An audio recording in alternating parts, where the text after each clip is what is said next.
Good evening. Given recent events, I feel compelled to remind you that I am not a domestic terrorist, nor do I hate anyone in this building or in the school system. I'm just a mom that actually does care about public schools.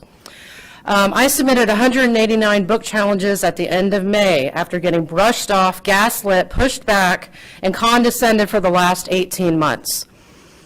I am met again with more excuses as to why these challenges are being dismissed. Allison Reed sent a lengthy email full of incorrect, irrelevant, and gaslighting statements. I will be responding to that email and copying all of you so that you can see for yourselves that current school policy 3210 and 3210 R&P are clearly being violated by your own staff. Interpretations and feelings are not policy. Now you are trying to change these policies due to the issues and red flags that I have raised.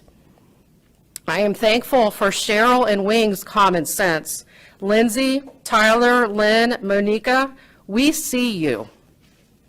You should be ashamed of these underhanded, deceitful, and dirty tactics. This is wrong, and it is not the way to regain trust with parents.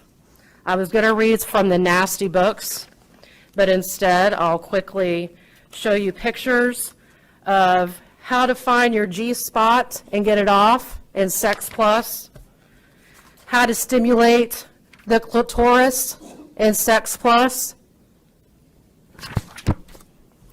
how to massage the prostate in Sex Plus. Disgusting. I find it ironic and hypocritical that the board talks about diversity, equity, inclusion, acceptance, mental health, and safety, yet you allow explicit and vulgar sex instructions in erotica on the shelves for any child to see. How do you plan to keep this perversion away from kids whose parents don't want them exposed to it? Can you guarantee that they will be protected from this filth? Supposedly, schools are safe spaces for all. I contend that they are not. Revise, redact, restrict, or remove. Finally, regarding Superintendent Moore's retirement, y'all sit here and praise her as if she's been the best thing to ever happen in Wake County schools. Her failures are blamed on the responses to the pandemic, which she developed, proposed, and pushed onto parents. She advocated to keep schools closed and then mask kids for as long as possible. She proposed budget increases year after year despite student losses. She has fostered an anti-teacher and anti-parent culture. She chooses to focus on social justice and equity. During this Pride Month, I ask you all to be humble, open your minds, and do better for the kids. Our next speaker is Renee Seckel, followed by John Fleming.